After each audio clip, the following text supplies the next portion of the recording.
Hello everyone and welcome back to the channel. Adrian here from Losh TV, and we are going to be giving you our Halloween Horror Nights 2025 rankings. That's right, we are at the halfway point of the event, 5 weeks in, and I feel like this is the safest time to give my current rankings on this year's event. Now, before I get into these, I just want to say all of these houses are all enjoyable. They all have elements that I love, and, well, basically they have something that I care about in every single one of them.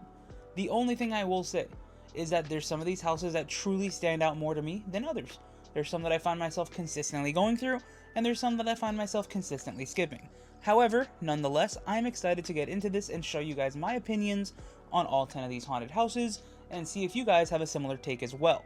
With that said, I would love to know your rankings down below in the comments, so let me know so that we can agree or disagree down there. Now, before getting into the nitty-gritty of my rankings, I do want to say that I feel like this year's event is truly one to remember, as the 5 IPs to me are also distinctly different, and they truly feel like something that's going to be remembered for years to come. You look at things like WWE, Terrifier, Five Nights at Freddy's, and truly that makes it feel like a completely different and unique experience than most of the Halloween Horror Nights events where it's been rinse and repeat. So with that being said, this year's event truly feels different.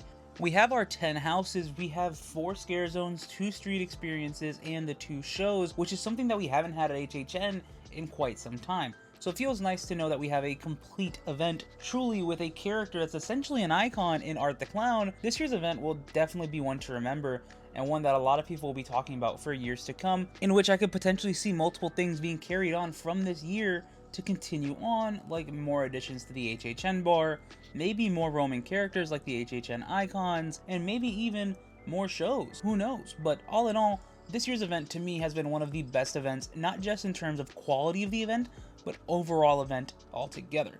But enough about me talking about HHN 34 as a whole, let's start talking about the rankings that I have for this year's event. Coming in at number 10, we have Grave of Flesh. Now, this house has such a nice facade.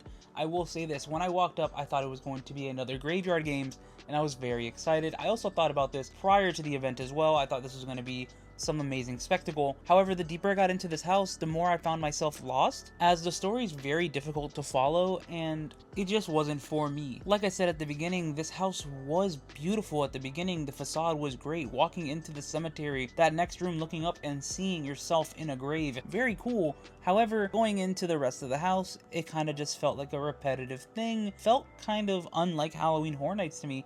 Didn't feel like an HHN house. I don't know what to explain it as, but it felt like we were continuously walking through a cave, and I know that's not what we were going for. It was essentially underground, going through the tunnels and seeing the bodies on the wall, seeing everything dismembered. Some of the character designs are phenomenal, but there's other things in this house that makes it very difficult for me to follow it. And I understand how some people could really like this house because it makes sense. You can like this house, but it's not my favorite house. It is not something that I found myself enjoying here, but that's why it's my number 10, and this allows me to move to my number 9. Here we have Galkin, Monsters of the North. And I feel like almost everyone that I've talked to has a distinct like for this house. I will say I think some of the set designs are really cool.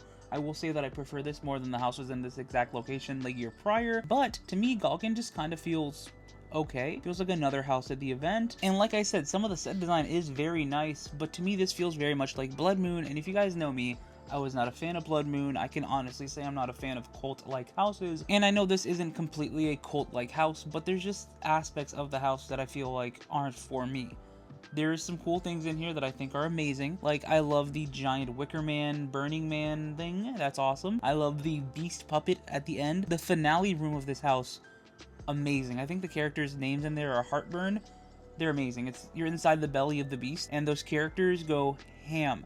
They do what I wish they would do in Grave of Flesh with their boo holes. They kill it in Galkin. They do an amazing job. They do a phenomenal job. Thank you to everyone in that room. The entire house all together, though, compared to everything else that's at the event this year, kind of just feels okay to me. And I know that sounds crazy to some people because I know some people love Galkin, but to me, I just think Galkin's okay. Now, this is the point of the video where I feel like I need to tell you that from 8 to 2, honestly, any house can be ranked at 2, any house can be ranked at 8. I think that this whole lineup is phenomenal, and I do think all of these houses are great. But we do have to have a certain ranking for the moment. However, I do think I'm going to bring another one out towards the end of haunt season to give you guys my solidified rankings. Nonetheless, At number 8, we have Dolls Let's Play Dead. This might be one of the houses that I find myself having the most fun in every single night. If you guys know me, you know that I love a good GAT. What is a GAT, you ask? A guest activated trigger, and this house has 3 of them. Not 1, not 2, but 3. And honestly, if you go through the house, press them, 2 of them are big red buttons, the other one is the doorbell. You'll see it right when you walk in the building. Nonetheless, this house is fun. It's not the scariest house ever, but it does have some aspects that I truly enjoy. Basically, think of Toy Story Land, but as a haunted house. That's exactly what this is. Everything is overgrown. You're basically shrunk down to the size of a doll.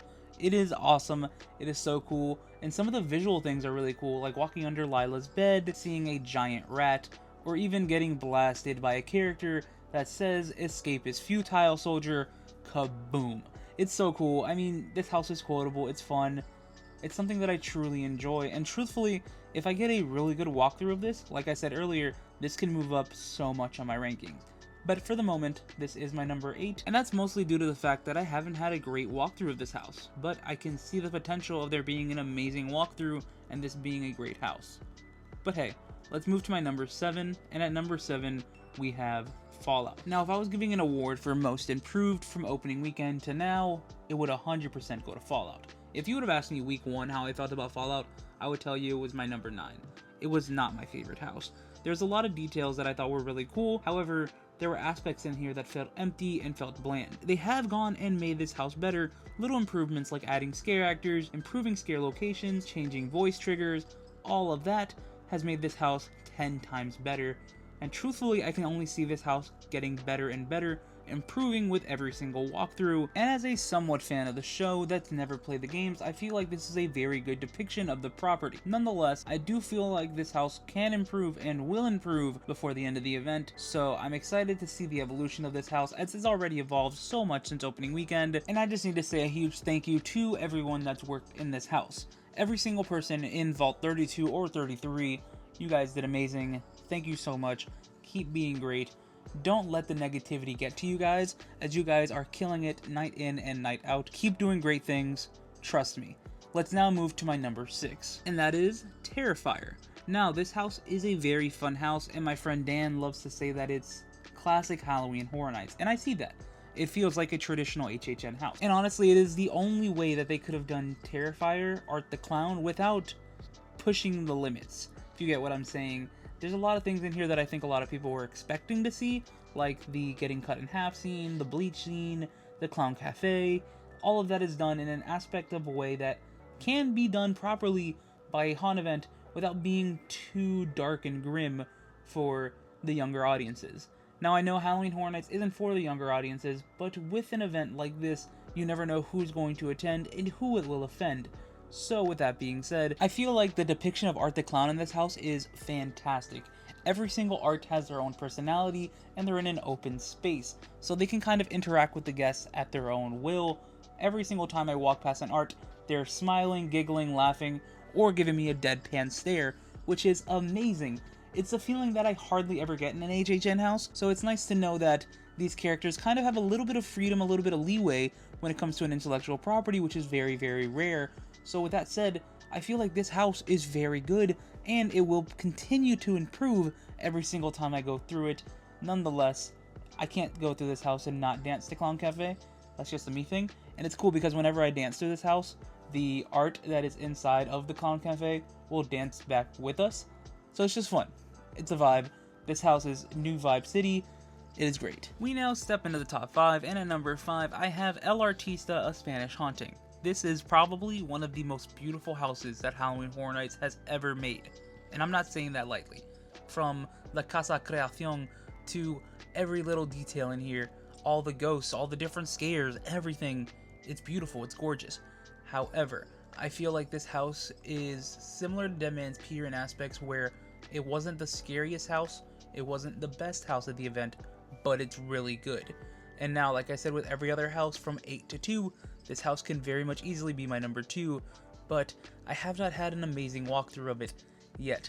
Like I've said, I can see an amazing walkthrough coming, it's very imminent, but at the moment, there's really nothing that stands out to me when it comes to that level of phenomenal walkthrough.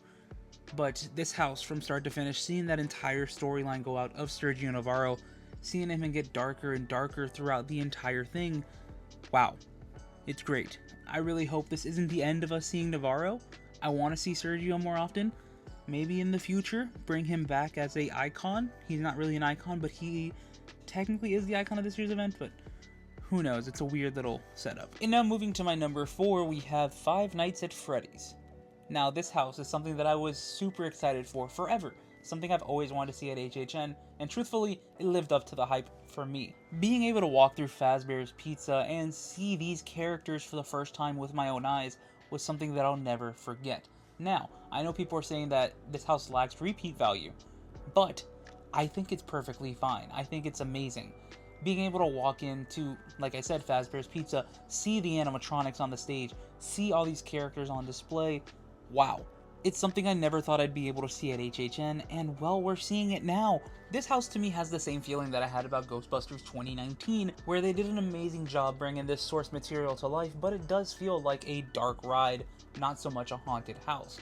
That's not a complaint on my end, I truly love it. As someone that loves Universal for the aspect of being able to walk through a film, walk through a type of media, go and be able to see these things in an aspect like that I never thought I'd be able to, an immersive all-through walkthrough of something that you enjoy, that you love, it's amazing. I think FNAF is great, and don't even get me started about the Five Nights at Freddy pizza over at Louis, which I think is delicious, 10 out of 10, best item ever. I will talk about my food in a later video, but Five Nights at Freddy's is a great haunted house. I do think it's not as scary as a lot of people want it to be, but I do say where it lacks in scare, it does show in set design. This house is great, chef's kiss, no pun intended. And it's top 3 time. Hatchet and Chains Demon Bounty Hunters is my number 3. This house, no better way to describe it than Evil Dead, but make it a Western. Honestly, this house is fantastic. Being able to walk through here, see the live actor outside, which is something that we haven't had at HHN in a very long time. Knowing that this actor is interacting with you as you walk in. Yes, her triggers are pre-recorded, but she can make a moment. She can point at you with her knife. She can laugh at you. She can do whatever she wants. It is amazing. Granny kills it every night up front in the saloon. And as you continue to go into the house itself, you get greeted by tons of different demons, red hot lava demons at that, and you kind of just interact with Hatchet and Chains as you go through. They're protecting you, they're protecting the city, they're doing a great job. The set design is crazy good in here. I want to know how they took a super small section of Slaughter Cinema and made it this entire house. It's phenomenal. It's great, and I truly would love to see more Slaughter Cinema sequels. I know we've had them before with Yeti and Yeti 2. Obviously not the names, it's Campground Kills and Terrors of the Yukon, but you know what I mean. I would love to see a continuation of like Mardi Gras Murders, everything else, but Hatchet and Chains I do believe was a perfect selection, especially for this year's event, as this house is so good. Seeing the moving train, seeing the explosives, seeing the demon at the end of the house that has a demon head ripping through a person's head, it's amazing. This house is great. Trust me, if you haven't gone through this house, make it a priority. It is so good. We have now entered the top 2 for this year's event, and at number 2, we have Jason Universe. Now, if you look at my overall hype list for the year event, I'm pretty sure Jason was at the bottom. It was not a house I was excited for at all whatsoever. I didn't care for it on paper. Going through this house, my entire perspective of it was flipped. These actors in here killed it. They made me think that not only could a good house be in the Fast and Furious queue, but a phenomenal house can be in the Fast and Furious queue. I personally will say this with 100% confidence. I think the Gauntlet version at the end of this house is better than almost the entirety of Insidious from last year. Jason is so good. It is one of the best houses they've put here, and truthfully, I love seeing things like this at the event. A traditional slasher coming back and having a house that feels like it's leaving an impact and a legacy on their name. Like I said beforehand, this house was something I wasn't excited for, but going through and seeing the different versions of Jason kind of just come out and scare you at any given moment, truly iconic. And also having Pamela Voorhees in here adds a whole nother layer. Seeing different victims, the fact that both casts have distinctly different setups, so it's not the same Jason. So if you go through this house for A cast and B cast, you will see 2 different sets of characters, and that is amazing, truly unforgettable, and it's something that doesn't really happen often with HHN houses. So, good job. Thank you for doing this. And now my number 1. If you didn't guess it already, and you didn't know who I was, and you haven't watched most of my videos, you wouldn't know. It is WWE presents The Horrors of the Wyatt Six. This house, as a wrestling fan, as a Horror Nights fan, it's perfect. This house is perfection. Everything I wanted is in this house. My jaw was on the floor from beginning to end. I've gone through this house more than I've gone through almost any other house at this year's event. And honestly, I can go on for hours and hours talking about how good this house is, how every little detail means something. And I'm working on a video at the moment to talk about every little aspect of this house, every little missable detail. So if you guys really want to see that, let me know down below. I'm going to make it regardless, but I want to know if you guys are interested in that video. Nonetheless, The Horrors of the Wyatt Six touched my heart in a way that no other house has touched my heart in a very long time.